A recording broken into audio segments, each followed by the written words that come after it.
Due to climate change, the best way to practice farming is conservation agriculture. But how do we go about it? Let's find out. I went to do kibarua in someone's farm and I got finances. Then I was able to plow. They have an acre. I bought seeds. I started with that half an acre. And from that assuring, it's when I met with Mr. Tegemeo. We discussed and he told me I'm a suitable farmer. And he had an interest to assist me to farm more. And from that and half an acre, Tegemeo promised to be giving me seeds and chemicals so that I could manage my farming. And from there, with Tegemeo, he normally gives me certified seeds and chemicals. And when I harvest, I sell all my ins to him. Jane grows sorghum in partnership with Tegemeo, who buys her produce. Being in a semi-arid area, she needs to practice conservation agriculture. And David Iguna from Tegemeo is here to see how she can improve her production. David. Yes. Good to see you. Likewise to me. Good. Do you know our farmer Jane? Yes, I know her. Ah, excellent. I know her very well. Yes. So we are working with her with Tegemeo seed company. Now, this area looks so green. Is it always like this, David? No, it does not look green all the time. But because now it has laid, that's why it is like this. But if you come during the dry time, for example, August, September, you won't like the place. It works like if there is fire on your head.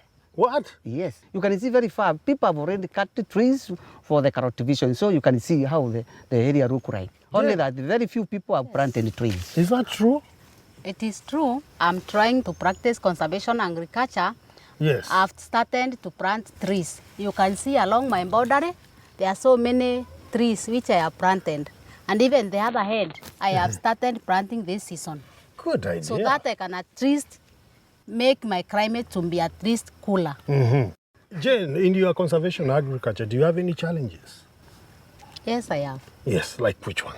You know, for now, when you are trying to dig those holes, it is very tedious because I have so many farms. Very labor intensive. Yes. David, Yes. you have inspected Jane's shamba. Yes, very From well. your observation, what have you seen? Is she doing the right thing? First of all, I want to talk about the good things that I have seen from her. Aha. She has followed the spacing is very okay. The problem that I have found with her is that the number of the seed in the holes should not be the way they are. It should be maximum 2 to 3, that's all. How many do you put in one hole? 3 to 4. Any reason for that?